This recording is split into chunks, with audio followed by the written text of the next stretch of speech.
ഇന്ന് നമ്മൾ നോക്കാൻ പോകുന്നത് പ്രധാനപ്പെട്ട അമ്പലകലകൾ, ക്ഷേത്രകലകളെക്കുറിച്ചാണ് നമ്മൾ നോക്കാൻ പോകുന്നത്. Temple arts. അതായത് കാവടി തുള്ളൽ. ഇതിന് ചില സ്ഥലങ്ങളിൽ സുബ്രഹ്മണ്യൻ തുള്ളൽ എന്നും പറയാറുണ്ട്. കാവടിക്കാർ നിശ്ചിതമായ വേഷവിധാനത്തോടുകൂടി ദേശമാസകലം ഭസ്മം പൂശി കാവടിയെടുത്ത് തോളിൽ വെച്ച് വായിൽ ശൂലം കുത്തിക്കോർത്ത് വാദ്യത്തിനനുസരിച്ച് ചുവട് വെച്ചുകൊണ്ട് ക്ഷേത്രത്തിലേക്ക് പോകുന്നു. ഉടുക്കും ചെണ്ടയും നാദസ്വരവുമാണ് ഇതിന് താളമായി ഉപയോഗിക്കുന്നത്. ഇതാണ് കാവടി തുള്ളൽ അഥവാ സുബ്രഹ്മണ്യൻ തുള്ളൽ എന്നറിയപ്പെടുന്നത്. പിന്നെ നമ്മൾ അടുത്ത് നോക്കുന്നത് ശാസ്താംപാട്ട് എന്നാണ്. ശബരിമലയ്ക്ക് പോകാൻ ആദ്യമായി വ്രതമെടുക്കുന്ന ആൾ മലയ്ക്ക് പുറപ്പെടുന്നതിന് മുമ്പായി കഴിക്കുന്ന ഒരു ചടങ്ങാണിത്. കെട്ട് നിറയ്ക്കുന്ന ദിവസം നിശ്ചയിച്ചാൽ അന്നുച്ചയ്ക്ക് മറ്റയ്യപ്പന്മാരെല്ലാം ഇവിടെ എത്തിച്ചേരും. പന്തലിൽ 3-5 ശ്രീകോവിലുകൾ വാഴപ്പോളകൾ കൊണ്ടുണ്ടാക്കി അഷ്ടമംഗല്യം, നിലവിളക്ക് മുതലായ മംഗള സാധനങ്ങൾ യഥാസ്ഥാനത്ത് വയ്ക്കും. സന്ധ്യാകർമ്മങ്ങൾ കഴിഞ്ഞ് മാളികപ്പുറത്തമ്മ, ഭഗവാൻ, അയ്യപ്പൻ എന്നിവരെ ആവാഹിച്ചിരുത്തി പൂജയും ദീപാരാധനയും നടത്തുന്നു. ഈ സമയത്ത് അയ്യപ്പൻ്റെ അപദാനങ്ങളെ പ്രകീർത്തിക്കുന്ന പാട്ടുകൾ പാടുകയും ചിലർ കലികൊണ്ട് തുള്ളുകയും ചെയ്യും. പലജാതി വാദ്യങ്ങൾ സ്ഥലഭേദമനുസരിച്ച് ശാസ്താംപാട്ടുകൾക്ക് ഉപയോഗിച്ചു വരുന്നു. അപ്പോൾ ഇതാണ് ശാസ്താംപാട്ട്. ഇനി അടുത്ത് പാമ്പും തുള്ളൽ. നായർ തറവാടുകളിൽ സർപ്പപ്രീതിക്കായി ആചരിച്ചു വരുന്ന ഒരു നേർച്ചയാണിത്. പുള്ളോനാണിതിലെ കർമ്മി. മുറ്റത്ത് പന്തലിൽ ചാണകം കൊണ്ട് മെഴുകി ശുദ്ധമാക്കിയിട്ട് അവർ ഒരു കളമുണ്ടാക്കുന്നു. അത് ഭംഗിയായി വിധാനിച്ച് കുരുത്തോലകളും തൂക്കുവിളക്കുകളും തൂക്കിയതിനു ശേഷം ഇണക്കൂട്ടി പത്തി വിടർത്തി നിൽക്കുന്ന ഒരു സർപ്പത്തിൻ്റെ മനോഹര രൂപം അവൻ വരയ്ക്കുന്നു. ഈ സമയം സർപ്പപ്പാട്ടുകൾ തുടർന്നുകൊണ്ടിരിക്കും. സന്ധ്യയ്ക്ക് ശേഷം പുള്ളോൻ പ്രധാനി സർപ്പത്താനെ ആവാഹിച്ചിരുത്തി ദീപാരാധനയും പൂജയും കഴിക്കും. അത് കഴിഞ്ഞാലുടനെ കുടുംബത്തിലെ വിവാഹിതയും അവിവാഹിതയുമായ 2 സ്ത്രീകൾ പ്രത്യേക വേഷങ്ങൾ ധരിച്ച് കൂപ്പുകയ്യാൽ ചൊട്ട പിടിച്ച് സർപ്പത്തിനെ വന്ദിച്ച് കളത്തിനടുത്തിരിക്കുന്ന തൂശനിലയിൽ ഇരിക്കുന്നു. പുള്ളോന്മാരുടെ ഗീതവാദ്യങ്ങൾ ഉച്ചത്തിലാകുമ്പോൾ അവർ കലി തുള്ളുകയും സർപ്പത്തെപ്പോലെ ആടാൻ തുടങ്ങുകയും ചെയ്യുന്നു. ഏതാനും നിമിഷങ്ങൾക്കകം കളം മുഴുവൻ മായ്ക്കുകയും ചൊട്ടപ്പാമ്പും കോവിലിൽ നിക്ഷേപിക്കുകയും ചെയ്യും. ഇത് ചിലപ്പോൾ 6-7 ദിവസങ്ങൾ തുടർന്ന് നടത്താറുണ്ട്. ഇവ കൂടാതെ മതപരമായി പ്രാധാന്യം അർഹിക്കുന്ന പല ദൃശ്യകലകളും ആരാധനാരൂപത്തിൽ നാം ഉപയോഗിച്ചു വരുന്നുണ്ട്. പ്രാദേശികങ്ങളായ പലതിനെയും പറ്റി വേണ്ടത്ര വിവരങ്ങൾ ലഭിച്ചിട്ടില്ല. ആധുനിക ദൃശ്യകലകൾ സംസ്കൃതത്തിൻ്റെ പ്രേരണയിൽ നിന്നും ഉടലെടുത്തതും പരിഷ്കരിക്കപ്പെട്ടതുമായ ദൃശ്യകലകളാണ് ആധുനികം എന്ന സംജ്ഞ കൊണ്ട് ഇവിടെ വ്യവഹരിക്കുന്നത്. പിന്നെ അടുത്താണ് പാടകം. മലയാളവും സംസ്കൃതവും കൂടിച്ചേർന്ന ഭാഷാസങ്കരമായ ഒരു വിനോദമാണ് പാടകം. പ്രബന്ധം കൂത്തിനോട് ഇതിന് പല വിധത്തിലും സാമ്യമുണ്ട്. ഏതെങ്കിലും സംഭവത്തെ നാടകീയമായ രീതിയിൽ അവതരിപ്പിക്കുകയാണ് ഇതിൽ ചെയ്യുന്നത്. വിവരണം, ആഖ്യാനം എന്നിവ മുഴുവൻ തനി മലയാളത്തിലും ശ്ലോകങ്ങൾ സംസ്കൃതത്തിലുമായിരിക്കും. രംഗവിധാനമോ വാദിത്രാദ്യങ്ങളോ ഇതിനാവശ്യമില്ല. കളിക്കാരൻ്റെ മുമ്പിൽ ഒരു വലിയ നിലവിളക്ക് കൊളുത്തി വച്ചിരിക്കും. തലയിൽ ഒരു കിരീടമോ അല്ലെങ്കിൽ ഏതെങ്കിലും നിറത്തിലുള്ള തുണി കൊണ്ട് തലയിൽ ഒരു കെട്ടോ കളിക്കാരന് കാണും. ഏതാനും ചില മാലകളും ധരിച്ചു എന്ന് വരാം. സമയമാകുമ്പോൾ അയാൾ രംഗത്ത് വന്ന് പതിഞ്ഞ സ്വരത്തിൽ മംഗളം പറഞ്ഞ് ഗദ്യം ആരംഭിക്കും. കഥയുടെ ഉദ്ദേശമാണ് ഇവിടെ കളിക്കാരൻ വിവരിക്കുന്നത്. അത് കഴിഞ്ഞ് കാണികളെ കഥയുമായി പരിചയപ്പെടുത്തിയിട്ട് കഥയിലേക്ക് പ്രവേശിക്കും. സംസ്കൃതത്തിൽ കഥ പറഞ്ഞ് മലയാളത്തിൽ വ്യാഖ്യാനിക്കുന്നതിനിടയിൽ കുറേ ചിരിക്കാനും വക കാണും. ഇതാണ് പാടകം എന്ന് പറയുന്നത്. ഇനി അടുത്താണ് കൂത്ത്.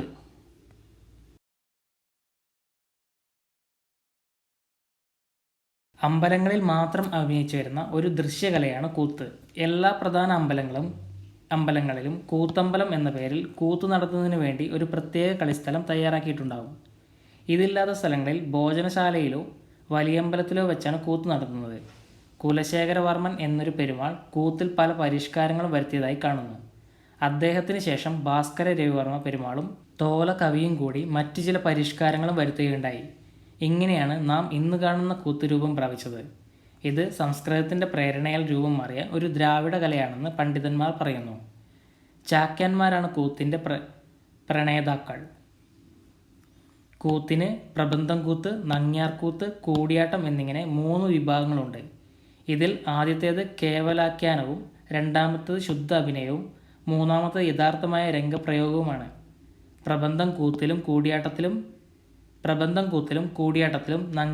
ചാക്യാരും നമ്പ്യാരും രംഗത്തിൽ വരുമെങ്കിലും നങ്ങ്യാർ കൂത്തിൽ ചാക്യാർക്ക് വരേണ്ടതില്ല.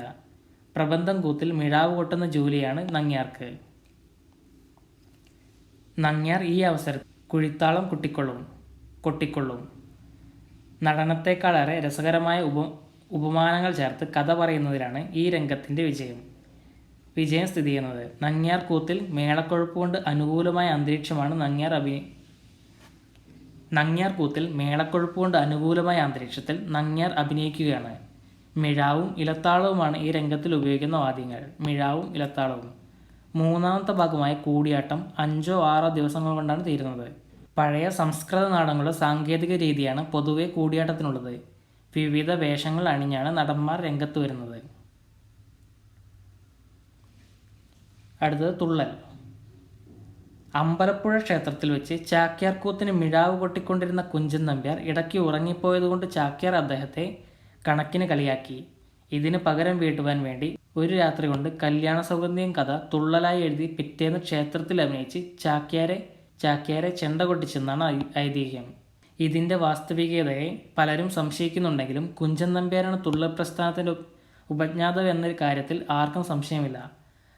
അരയ്ക്ക് ചുറ്റും വീതി കുറഞ്ഞ വേഷ്ടനങ്ങൾ ധരിച്ച് മനയോല കൊണ്ട് മുഖം നിറപ്പെടുത്തി കണ്ണുകൾ ചുണ്ടപ്പൂ കൊണ്ട് ചുവപ്പിച്ച് തലയിൽ കിരീടവും ധരിച്ച് കൈകളിൽ ഈ 2 ബന്ധങ്ങളും അണിഞ്ഞാണ് തുള്ളൽക്കാരൻ്റെ പുറപ്പാട്.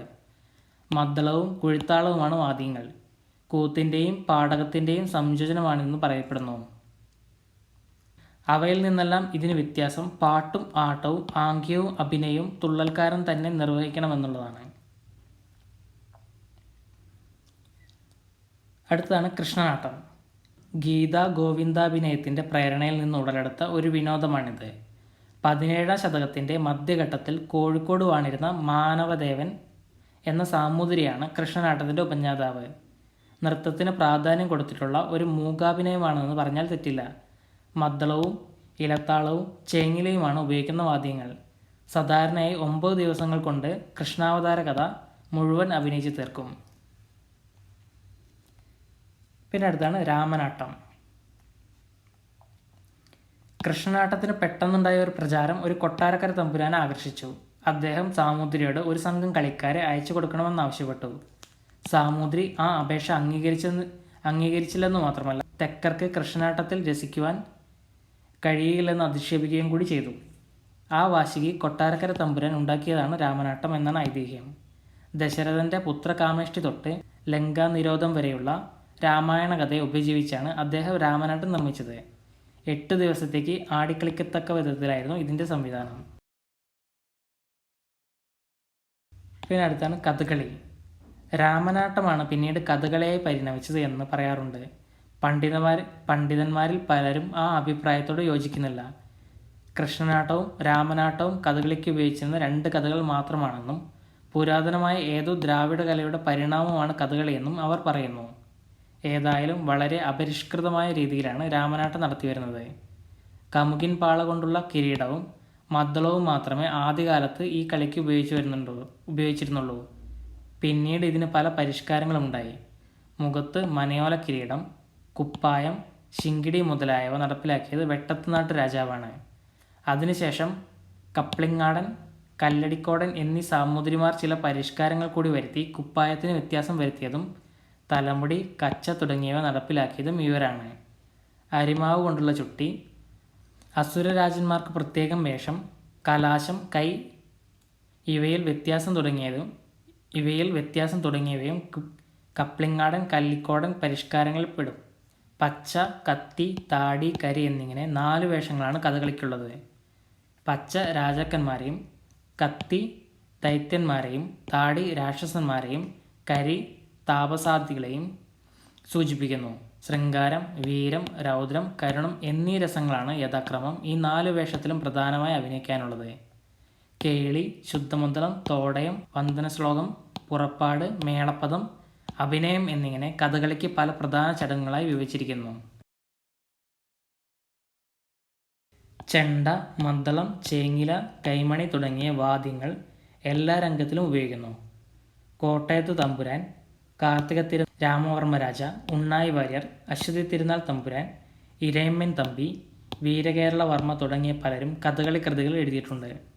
ആധുനിക കാലത്ത് കഥകളിക്ക് ലോകപ്രസിദ്ധി ലഭിച്ചിട്ടുണ്ട്.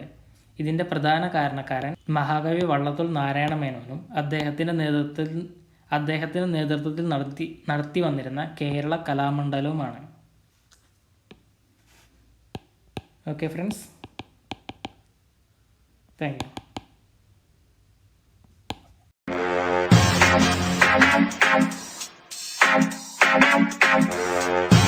Subscribe for more videos. To get instant notification for new videos, click on the bell icon.